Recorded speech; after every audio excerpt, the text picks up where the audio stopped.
தரிசனம் பெறச் செய்தார்.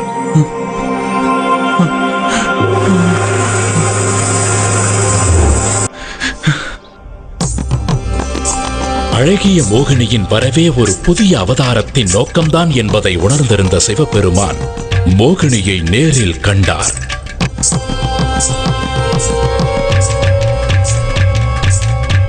சிவ அம்சமும் விஷ்ணு அம்சமும் ஒன்றாக கலந்தன. அதன் விளைவாக ஜோதிமயமான ஒரு அற்புத ஆண் குழந்தை பிறந்தது. அந்த தெய்வீக குழந்தைதான் அரக்கியை அழிக்க வந்த மணிகண்டன். இந்த நிலையில் புலிப்பால் தேடி வந்த ஐயப்பன் அதே காட்டிற்குள் பிரவேசம் செய்தார்.